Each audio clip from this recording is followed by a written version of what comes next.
Be an IAS officer comes with lot of perks. Job security, great house, software-driven car, subsidized bills, lifetime pension, but these are not the reasons why you should want to be one. The only reason why you should be an IAS officer is if you want to improve the life of millions of Indians. Raising nationality voice on social media, it's simple. But reaching the level where you can actually do something for your nation, that takes hard work. And I know that you can do it, which is why today I'm gonna tell you everything you need to know about becoming an IAS officer. In this video, you will get details of who are IAS officers and what do they do, eligibility criteria for becoming one, exam details, cost of becoming an IAS officer, salary and career after you get selected. But most importantly, watch video to the end to get some bonus tips that will help crack what is possibly the toughest exam of our country. Becoming an IAS officer is a lot of work. But do you know what's worse? Being stuck at a substandard job you don't like, that doesn't even pay well. IAS stands for Indian Administrative Services, and simply put, IAS officers assist the ruling government in disbursement of funds, maintaining law and order, crisis management, revenue collection, implementing policies, giving feedbacks and so on. If I had to compare them to a superhero, I would say they are like Spider-Man and woman. They have great power, but it comes with great responsibility. Now, how to become an IAS officer? For that, you need to write an exam called CSE, Civil Services Examination. At the end of the exam, you will get a rank, and depending on that rank, you will be allocated to IAS, IFS, IPS and 24 other services that come under it. So what is the eligibility criteria you need to meet to write the exam? There are 4. For IAS and IPS, you need to be a citizen of India.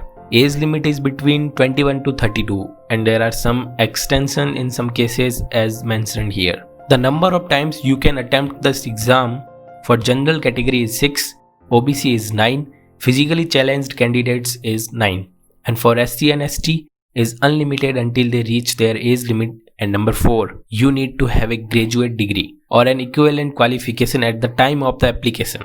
There is no percentage requirement, you just need to pass the exam. Final year students can also apply. Now, before telling you about the exam syllabus, here are 3 things you must know. CSE is conducted by UPSC, the Union Public Service Commission. Every year around 10 lakh people apply, 5 lakh write and around 1000 people get select. The CSE exam has 3 stages. The first stage is called preliminary, which is conducted in June. The second stage is called mains and it is conducted in September or October. The third stage is an interview which is conducted in March or April and the final result comes in May end. It's an year-long exam. Prelims have 2 papers and both will be objective multiple choice papers. Paper 1 will test you on general studies which includes subjects like history, geography, current affairs and so on. Paper 2 will test you on aptitude which includes comprehension, problem solving skills, analytical ability, etc. Both will be for 200 marks each. After you qualify prelims, you will write mains. Mains is a written examination and it will have 9 papers. The subject topics include language, technology, Indian heritage, security and disaster management, ethics and so on. The mains account for 1750 marks in total. After you clear mains, you will be shortlisted for a personal interview. It will be for 275 marks. The purpose of this interview is to find out if you are mentally alert, have moral integrity, leadership skills and so on. Things that you will need if you are going to make important decisions for our country. Now at the end of the 3 stages, the final rank will be prepared based on a total of 2025 marks. And after making the cut, you will be on your way to becoming an IAS, IFS and IPS and so on. If you are a beginner, 10 to 12 months of advanced preparation is usually advised, which means that if you are applying for stage first prelims in June 2019, then you should have already begun your preparation in August 2018. But in case you haven't, then don't worry, because there are students who clear the exam with 5 to 6 months of preparation as well. Because it's not just the quantity of time, but quality of time matters as well. For more details on eligibility, syllabus, exam dates, keep checking the UPSC official website upsc.gov. ias.gov.in, link in description. Because you don't know what when changes, so make sure you keep checking the website regularly. Registration fee for prelims is Rs 100 and for mains it's 200. For people who want to opt for coaching centers, it can be cost somewhere between 1.5 to 2 lakhs Indian rupees. But as every student who doesn't get selected will tell you, it costs more than just money. It will cost you your efforts, the opportunities that you let go of, your intellectual capital. But most importantly, preparing for IAS costs you something that's priceless, and that's your time.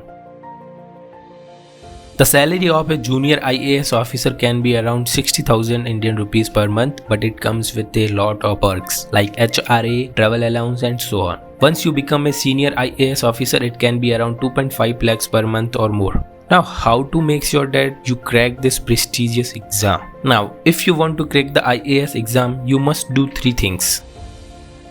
Watch, read and breach news. If you want to clear the IAS exam, then you need to keep your current affairs game up. Plus, reading a newspaper will improve your communication skills, which in turn will make you more confident during the interview. Number 2. Keep your mobile phone away. While preparing for IAS, the only thing will save your ass is time management. And the biggest enemy of that is your mobile phone. You think that you will only spend 5 minutes on social media, but we all know how that ends. While preparing your timetable, keep enough time for exercise and sleep, because a healthy body will have a healthy mind. So that was all about how to become an IAS officer. Road to become an IAS officer is filled with hard work, dedication. True, but what nobody tells you is that it's also a bit frustrating, because while your friends move on and start earning, you on the other hand are left alone to prepare for a year or more. But all of this molds you as a person, and once you become an IAS officer, the responsibility for making the society better for all of us will fall on your shoulders. So if you think you can do it, then go for it, because I believe in you. Thank you.